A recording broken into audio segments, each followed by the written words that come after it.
Hello বন্ধুরা, good morning. কেমন আছো সবাই? আশা করছি ভালো আছো।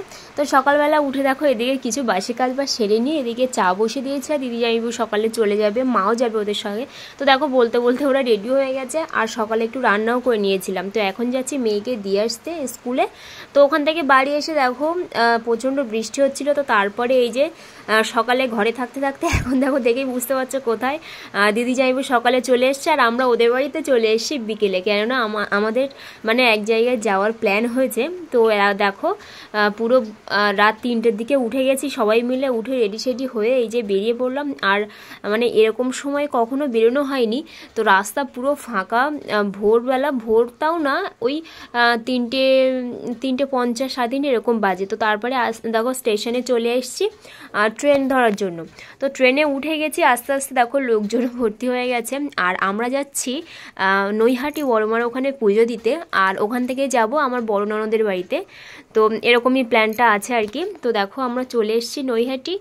আর হঠাৎ করেই যাইব, যেহেতু মানে কদিন পরে বাইরে চলে যাবে। তো ওই জন্য হঠাৎ করে একটা প্ল্যান হলো নৈহাটি এখানে পুজো দেওয়ার। আর এখান থেকে যেহেতু দিদিদের বাড়িটা কাছে, মানে বড় ননদের বাড়ি, তো ওই জন্য দুই জায়গায় যাওয়ার আর কি প্ল্যান হয়েছে। তো দেখো আমরা চলে এসেছি আর ডালা নেওয়া হয়ে গেছে।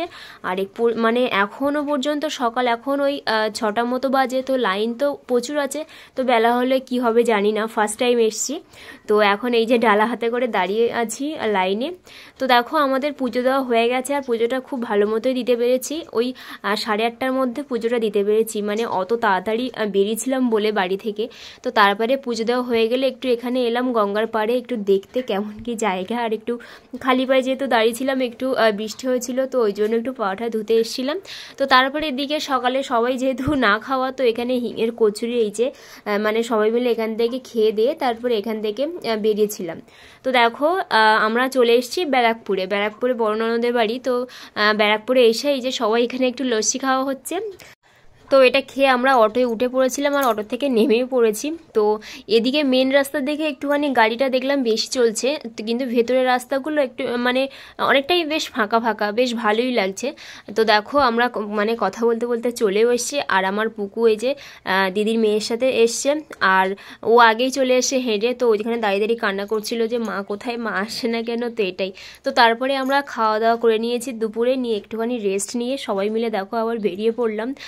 যাব হচ্ছে শ্রীরামপুর। তো ওপারে ওই যে দেখো বিল্ডিংগুলো দেখা যাচ্ছে।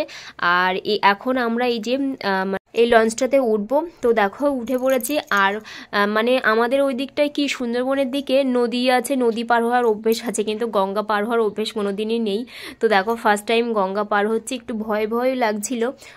তো কোনো ব্যাপার না, সবাই ছিল।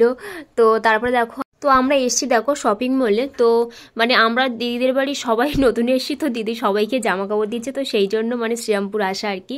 তো ওখান থেকে কিছুটা হলো। আর এখানে হচ্ছে পুকুর জামা কাপড় দেখা হচ্ছে। আর আমি সেই ফাঁকে একটুখানি এই যে আয়না পেলে কার না কার মুখটা দেখতে ভালো লাগে বলো, তো সেই জন্য একটু ভিডিও করে নিচ্ছিলাম।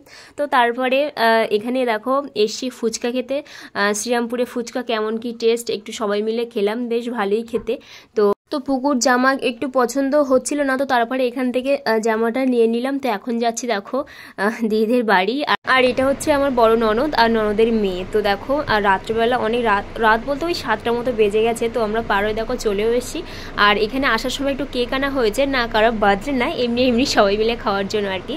তো চলো যাই হোক, আজকের ব্লগটা কেমন লাগলো তোমরা অবশ্যই কমেন্ট করে জানিও। তো আজকের মতো ভিডিওটা এখানেই শেষ করছি। দেখা হবে একটা নতুন ভিডিওর সঙ্গে। ততক্ষণ তোমরা সবাই সুস্থ থেকো, ভালো থেকো। তো আজকের মতো সবাইকে গুড নাইট।